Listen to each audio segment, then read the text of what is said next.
Throw her out now. She doesn't belong at a billionaire's table. The words detonated under the chandelier's cold blue light, and before anyone could breathe, a stream of Bordeaux arced through the air and splashed across the white dress of the woman seated quietly at the center. Gasps erupted like gunfire. Silverware clattered. Perfume and candle wax drowned under the sharp sting of wine. The billionaire's wife stood tall in her crimson gown, neckline plunging, hand still gripping the empty bottle like a weapon. Her lips curled into a smile meant to wound. Consider that your welcome gift. Now get out. But the woman in white black, poised, mid-40s didn't move. She sat anchored, serene, eyes steady on the tablecloth now blooming with stains. No flinch, no protest. Only a quiet grace, the kind that unsettled a room more than rage ever could. Before we continue, where are you watching from? Drop your city or country in the comments below, and if you believe in dignity and justice, hit like and subscribe. These stories spark change, and we're glad you're here. Now, back to her. Around the table, whispers ignited. A hedge fund manager muttered, "That's too much." A socialite angled her phone discreetly, the red light of her camera blinking. An older couple exchanged tense glances, but said nothing. The billionaire's wife leaned closer, her voice sharp, rehearsed, venom, dripping between syllables. "You thought you could just sit here? Do you have any idea who my husband is?" The black woman in white remained silent. She had felt this venom before at 24, when a loan officer denied her despite over-collateralizing. At 31, when a boardroom mistook her for an assistant and asked her to leave until the real executive arrived. 2 decades later, after billions earned, the tone was unchanged. Different faces. Same dismissal, security. The wife barked. 2 men in suits by the double doors moved. The atmosphere shifted from gala to courtroom. Guests stiffened, some pretending to look away, others unable to stop staring. And still, the woman in white did not raise her voice. She folded her hands in her lap. That stillness carried weight. Not submission. Calculation. The billionaire's wife laughed again, but cracks showed in her performance. She's nobody, just another parasite who doesn't know her place. But the guests weren't laughing. A journalist raised her phone higher. A venture capitalist whispered, "That's Carter, isn't it?" His companion hushed him, eyes wide. The woman in white finally moved. Slowly, she set her slim phone face down on the linen tablecloth, the gesture deliberate, surgical. A single move that said without words, "It begins now." The billionaire's wife stiffened, sensing a shift she couldn't name. "Throw her out," she demanded again, her voice rising, "before she embarrasses us further." But the truth was plain. The only one unraveling was her. The black CEO had not spoken a single word, yet the gala had already turned. This wasn't just spilled wine, it was the crack of thunder before a $2.4 billion storm. The stain spread across her white dress like a wound, but she sat motionless, spine straight, shoulders square. Guests still murmured, a nervous current rippling under chandeliers. Some lifted glasses to their lips just to have something to do. Others stared openly, eyes darting between the woman drenched in wine and the one standing in crimson, still clutching the empty bottle like a trophy. She was not dressed like the CEOs splashed across Forbes covers or the charity boards lining the room. No sparkling jewels, no designer logos, no entourage trailing her steps. Just a clean white dress, pearl earrings barely visible beneath soft curls, and the quiet confidence of someone who had no need to prove where she belonged. It was intentional. Tonight was a test. The billionaire's wife didn't see a test. She saw an intruder.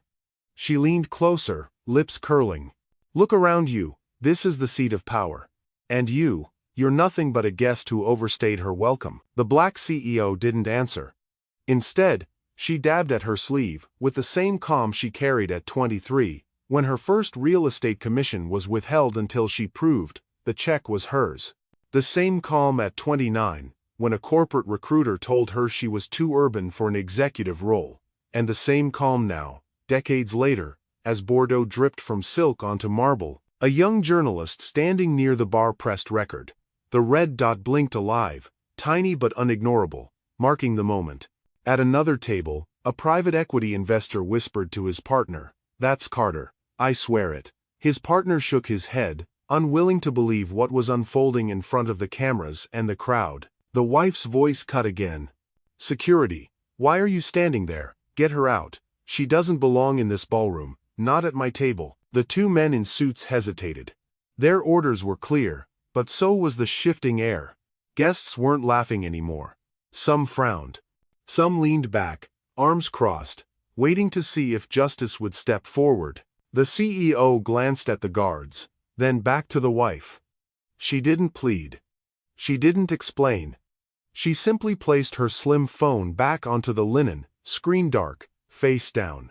A gesture small enough to ignore, but heavy enough to rattle the room. The billionaire's wife faltered, eyes flicking from the phone to the woman who hadn't so much as raised her voice.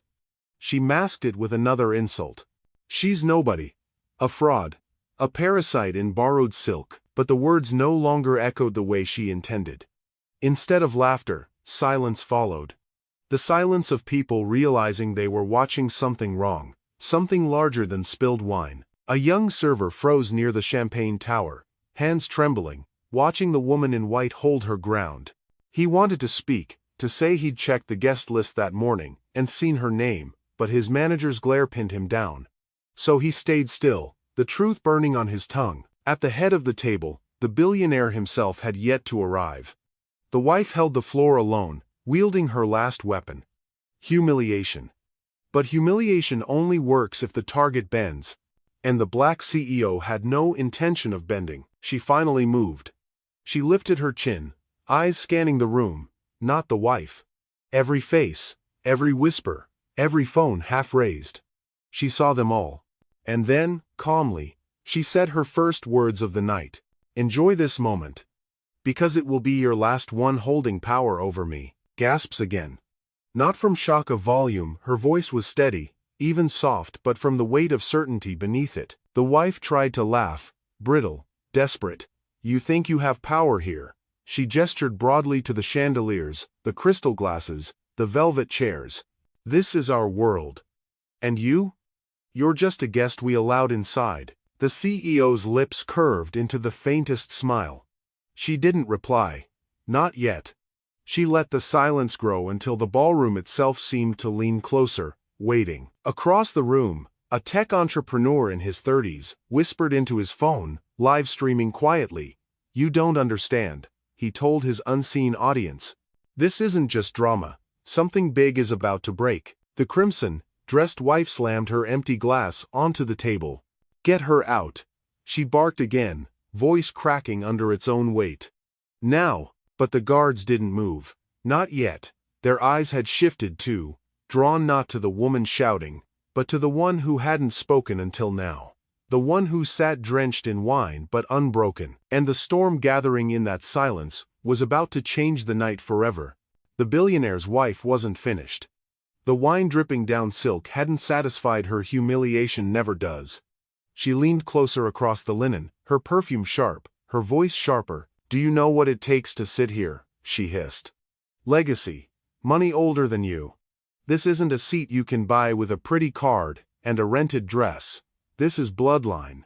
A ripple of discomfort moved through the guests.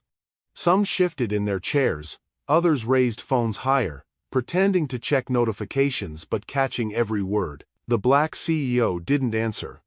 Her stillness was louder than the wife's insults, and that silence agitated her more. "Say something," the wife demanded, voice rising.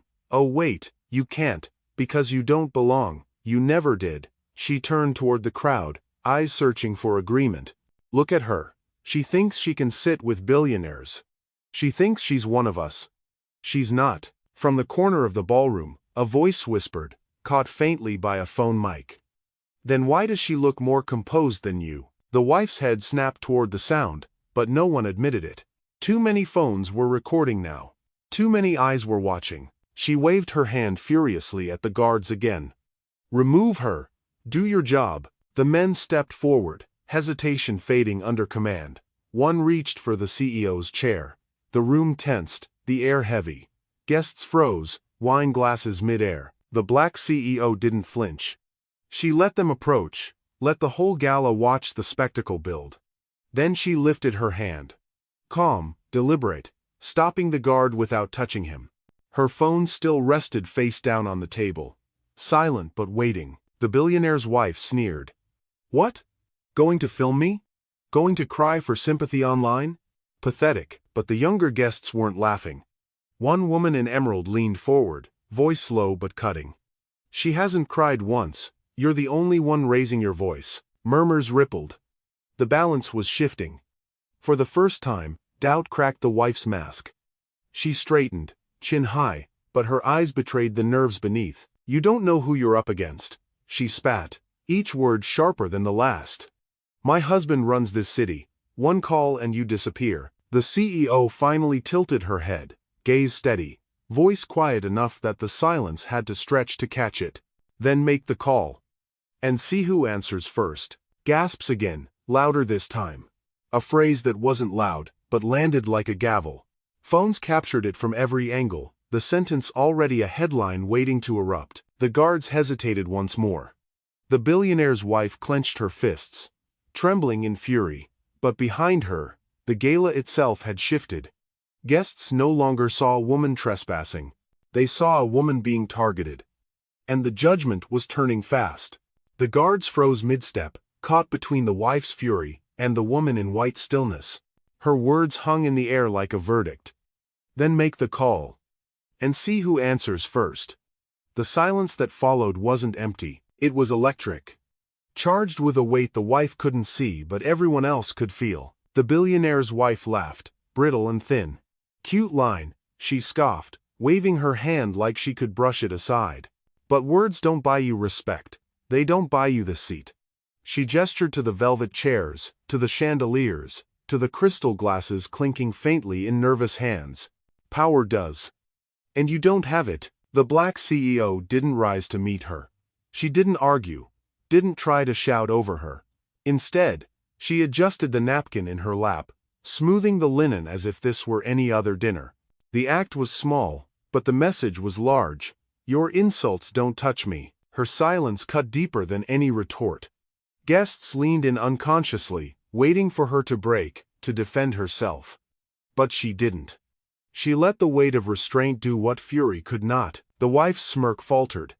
Anger was easy to dismiss.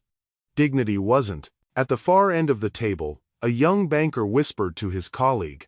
Why isn't she saying anything? His colleague replied, because she doesn't have to. The words traveled faster than the whisper intended, picked up by a nearby phone, then another. The footage would later go viral not for shouting matches, but for the striking contrast. One woman unraveling, the other unshakable. The wife slammed her palm onto the table, rattling silverware. Say something, she demanded, desperation leaking through her rage. Defend yourself. The CEO finally looked up, her eyes calm, steady. She spoke softly, a voice even but commanding. You mistake silence for weakness. That's your last mistake, tonight. Gasps spread around the ballroom. It wasn't volume that stunned them. It was the precision. Like a scalpel. Not a sword. Phones captured every syllable, already captioned in viewers' minds. She didn't need to shout, she just ended it. The guards, still hovering, glanced at each other, uncertain now. The wife barked another order, her voice cracking, remove her, but the command no longer carried. Not with the crowd watching, not with the tide shifting. The black CEO folded her hands, gaze unbroken, posture regal even in stained silk. She didn't need to move. The room was moving for her. From the corner of the ballroom, a voice finally broke the silence. Not loud, not staged, just raw disbelief. This is wrong. Heads turned. It came from a young journalist, phone raised chest, high, the red record light blinking. She stood straighter now, emboldened by the weight of her own words. She showed no aggression. She hasn't raised her voice once. And you're trying to drag her out for sitting in a chair. The billionaire's wife spun, eyes narrowing. Stay out of this, she snapped, venom curling around each word. You're just a blogger looking for clicks. But the journalist didn't lower her phone. In fact, she lifted it higher. Then let the world decide. Gasp spread again, Softer this time, rippling like a current through the crowd. A hedge fund manager shifted in his seat. A woman in emerald leaned toward her partner, whispering, "She's recording. This is going to blow up," and she was right. In the shadows near the bar, another guest hit live on his social feed. His voice carried low but steady to thousands watching in real time. "We're at the Harrington Gala. A black woman just had wine poured on her by the billionaire's wife. And now they're trying to throw her out." Across the room, a young server clenched his jaw. He'd seen her name on the VIP guest list earlier that day. He'd scanned it himself. But when he took a step forward, the banquet manager's glare froze him in place. He lowered his eyes, torn between silence and truth. The billionaire's wife turned back to the table, her fury sharpened by fear. "You're all being manipulated," she shouted. "She doesn't belong here."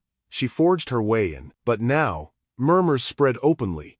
A man in a tailored suit spoke just loud enough for those around him to hear. "Funny. She looks more like she belongs here than the one screaming." His seatmate nodded, pulling out her phone, camera trained on the scene. The black CEO remained still. Her hands folded, her gaze calm. She didn't move to silence her defenders. She didn't need to. Their voices were growing without her command. Phones were everywhere now. Screens glowed like constellations across the ballroom, each one aimed at the crimson-dressed woman unraveling in real time. The wife noticed. Her chest rose faster, breaths shallow. She hissed, "Turn those off. This is private." But it was too late. The courtroom she thought she controlled had opened to the world. Witnesses had stepped forward, not in secret, not in whispers, but in full view. And the black CEO, still soaked in wine, still silent, had become the axis of the room. She didn't chase justice. Justice was walking toward her, phone by phone, voice by voice. The billionaire's wife saw the phones, saw the shift in the room, and panic sharpened into rage. She raised her voice, higher, harsher, as if volume could restore control. "She's a fraud," she screamed, pointing a trembling finger at the woman in white. "She doesn't belong here. That dress, that card, everything about her is fake. This entire act is a scam." Her words cracked like whips across the ballroom. A few older guests nodded hesitantly, clinging to her authority, but most sat stiff, unsettled. The optics were unraveling too fast. "You're all being played," the wife continued, pacing behind the table now, crimson silk swaying with every furious step. "She's not a CEO, she's not a guest, she's an opportunist who snuck in to humiliate us." But the evidence, the wine dripping down silk, the unbroken composure of the woman in white, the blinking red lights of a dozen phones betrayed her. Near the champagne tower, the young server finally found courage. His voice shook, but he spoke loud enough to cut through the noise. "I saw her name. This morning. On the guest list." VIP. A collective intake of breath swept the room. Dozens of heads turned. The wife whirled, eyes blazing. You'll lose your job for that." The server flinched but didn't retreat. "I scanned her entry myself," he insisted, his voice stronger now. It was valid. The ballroom erupted in murmurs. Guests leaned toward each other, whispers turning into open discussions. "She's telling the truth. They're trying to erase her. This doesn't look good." The billionaire's wife slammed her palm against the back of a chair, the sound sharp, desperate. "Do not listen to him. He's nothing. She's nothing. My husband built this empire, and you all know it. She is not one of us." Her words, meant to reinforce her power, only revealed her fear. Because everyone could see the cracks. The confidence had slipped, the mask was gone. The black CEO remained seated, posture regal, hands still folded. She hadn't spoken since her last strike. She didn't need to. Every insult hurled at her was collapsing under its own weight. One guest in a navy suit stood slowly, glass in hand. His voice carried, steady, deliberate. "You keep saying she doesn't belong, but the only person embarrassing themselves tonight is you." Applause didn't follow, not yet, but the silence that landed was heavier, more damning. The kind of silence where truth takes root. The wife's face flushed crimson to match her dress. She spun toward the guards again. "Remove her. Now.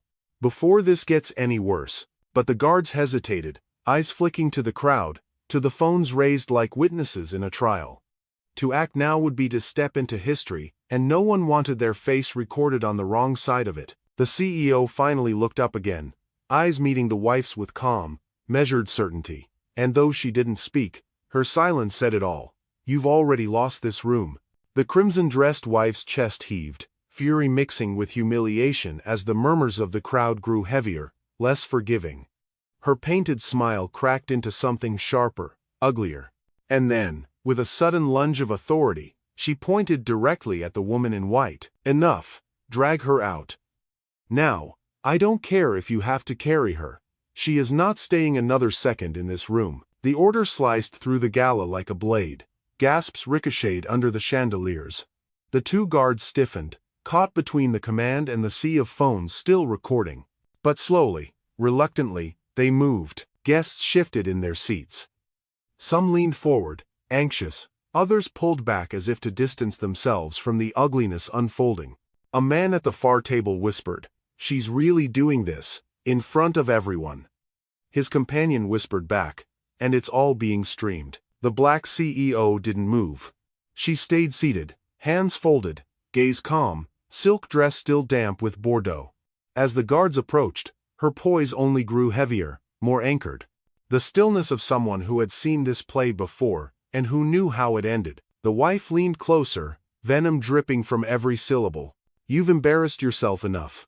Time to crawl back where you came from." Her words carried a cruel finality, and the room flinched with her tone. One guard reached forward, hand hovering near the CEO's shoulder. The room tensed. Dozens of phones angled closer. And then, "Don't touch her." The voice came from the young server, trembling but firm. He had stepped away from the champagne tower, eyes blazing with something braver than his years. "Her name's on the list. She belongs here. More than you do." The crowd erupted in murmurs, louder than before. The balance was shifting fast. The wife's face twisted. "You insolent child," she snapped, her voice cracking under its own fury. "You think anyone will believe you over me? Over us?" Another voice joined, this time a woman in emerald. She stood halfway from her chair, phone high, steady. "We already do. We're all watching.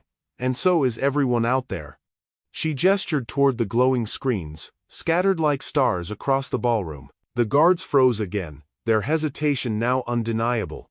To grab the woman in white meant dragging her out against the tide of witnesses, against history unfolding live. The CEO finally lifted her eyes to meet theirs. She didn't plead. She didn't resist. Her voice, calm and cutting, filled the silence. "You put your hands on me, and you won't answer to security. You'll answer to a boardroom." Gasps thundered across the ballroom. It wasn't just what she said, it was the way she said it. Steady. Controlled. Certain. The billionaire's wife's mask slipped entirely. Her voice rose to a shriek. "She's lying. She's bluffing. She's nobody." But the crowd no longer believed her. The tide had turned. And with every phone raised, every whisper shared, every guard frozen in place, the truth was clear. The woman drenched in wine was not powerless. She was waiting. And the next move would not be hers. It would be theirs, recorded, remembered, judged. The guard's hesitation left a vacuum, and in that silence, the black CEO finally moved. Not with panic, not with force, just a slow, deliberate reach into her clutch. Every eye in the ballroom followed the gesture, as if she had drawn a weapon. But what emerged wasn't steel. It was a phone. She placed it gently on the linen, screen upward this time, the glow illuminating her calm expression.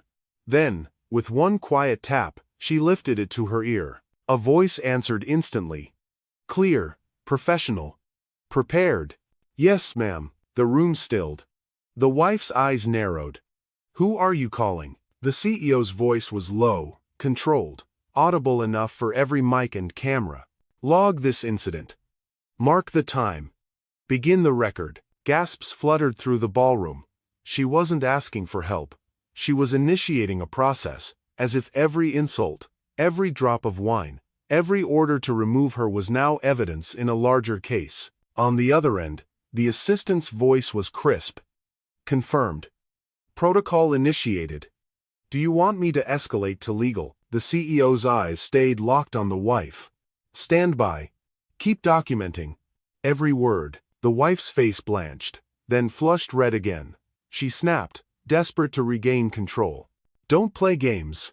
You think anyone here cares about your little theatrics? This is my husband's gala. This is our world. But her words rang hollow against the sight of glowing phones held aloft, against the quiet authority of a woman who had just activated a system bigger than the room itself. The journalist by the bar whispered into her mic. She just triggered something. Some kind of internal protocol. This isn't random, she was ready for this. A hedge fund manager muttered to his neighbor. That sounded like a legal team on the other end. The guards stepped back, uncertain. Their orders had no weight against the growing storm of documentation.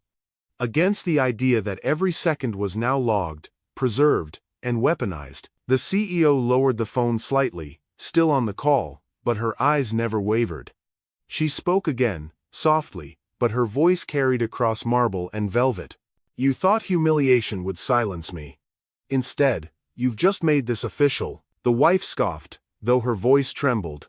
Official? You're just bluffing. Who do you think you are? The CEO tilted her head, almost smiling. You'll find out soon enough. A chill rippled through the crowd. The cameras captured her words, her posture, her poise. She wasn't the one unraveling. She was tightening the noose. On the line, the assistant's voice returned, record running. Do you want to initiate lockout procedures? The CEO tapped her finger lightly against the glass, the gesture subtle, surgical. Not yet. Let them speak a little longer. The wife's hands trembled.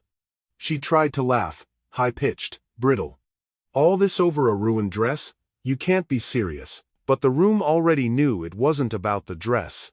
It wasn't about the wine. It was about power, and how quickly it was slipping through her grasp into the hands of the woman she had tried to erase. And as the assistant's voice confirmed, timestamp secured, documentation active, the ballroom understood. The balance had shifted. The black CEO was no longer enduring the scene. She was directing it. The billionaire's wife was still laughing when the black CEO finally rose from her chair. It wasn't sudden. It wasn't loud. It was deliberate silk shifting against marble, every motion precise, like a gavel striking wood. The room went silent. Even the music from the quartet faltered and died away. All that remained was her voice, steady, calm, undeniable. You've called me a fraud. You've called me a parasite. You've tried to drag me out of a room that I own more than you realize. The words landed heavy, reverberating across velvet walls. A guest near the back choked on his drink. The journalist's camera zoomed closer, hands trembling. The CEO turned slightly, her eyes sweeping the crowd, making sure every witness, every phone, every whisper heard her clearly. Then she fixed her gaze back on the crimson-dressed woman. You wanted to know who I am? I'll tell you. The wife folded her arms, trying to sneer, but her knuckles whitened. My name is Carter. I am the majority stakeholder in the very company your husband has been begging to close a deal with.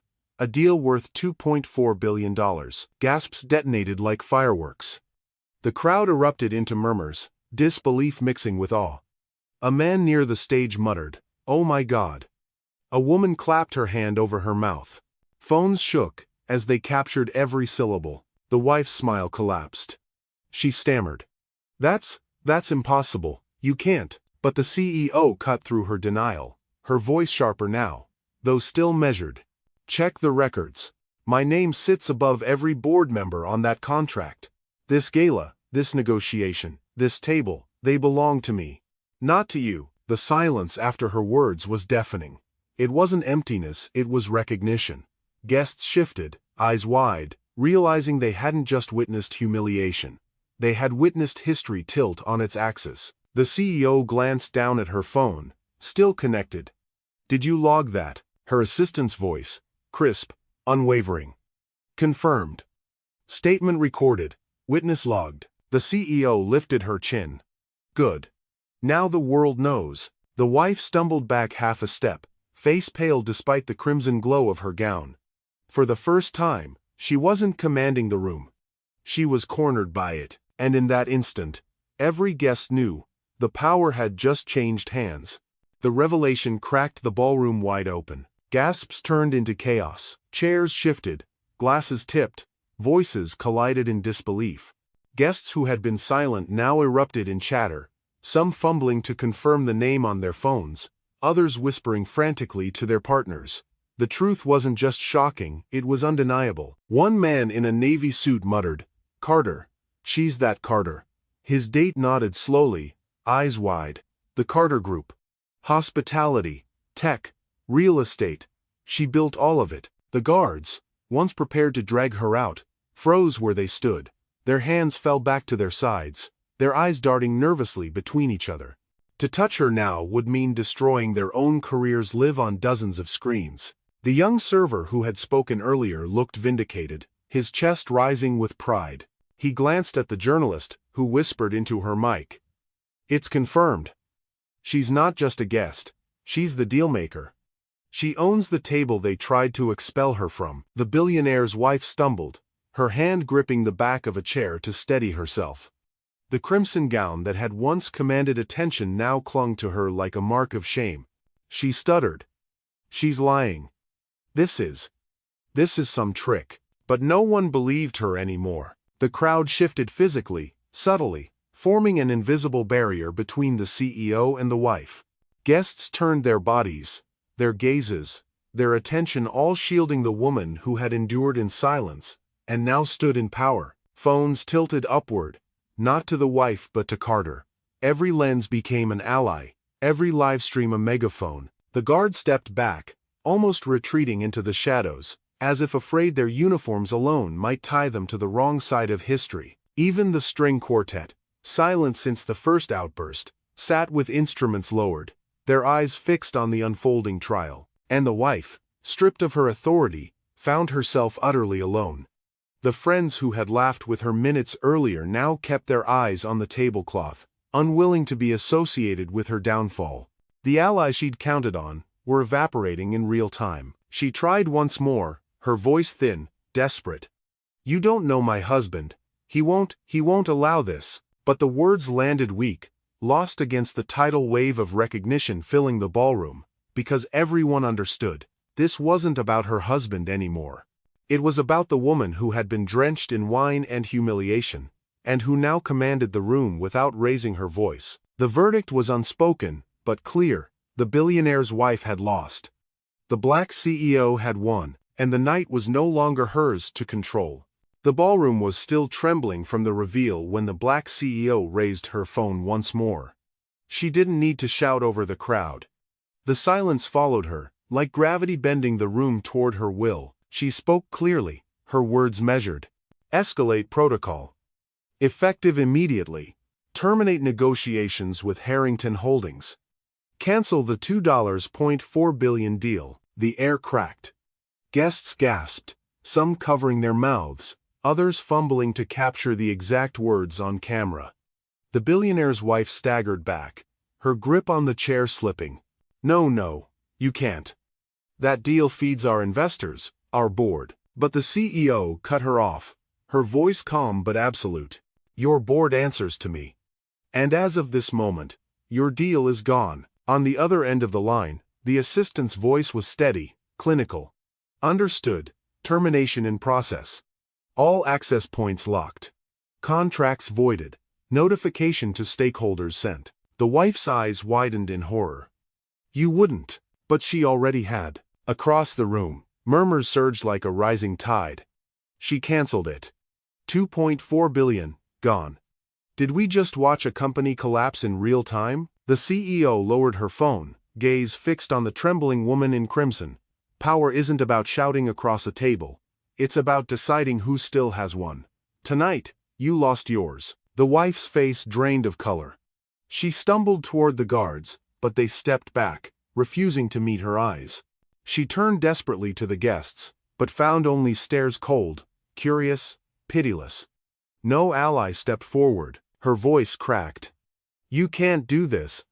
My husband, he'll destroy you." The CEO's lips curved into the faintest smile. "He already destroyed himself. All I did was stop pretending not to notice." Phones caught every word, every inflection. The internet was already exploding. Clips would flood feeds within minutes. A black CEO drenched in wine calmly dismantling a billion-dollar empire. The journalist near the bar whispered into her mic, "This isn't a fight anymore, this is execution, and she's doing it in real time." The wife collapsed back into her chair, crimson silk pooling like a stain. Her defiance evaporated, replaced by disbelief. She whispered, almost to herself, This was supposed to humiliate you." The CEO leaned forward, her eyes unwavering. "You don't humiliate me. You only reveal yourselves." The sentence landed like a final blow. No screaming. No spectacle. Just truth sharpened to a point, and as her assistant confirmed over the line. Termination complete. Access revoked. Legal team notified. The fate of Harrington Holdings was sealed. The room knew it. The world watching through glowing screens knew it. The woman in white hadn't just defended her dignity.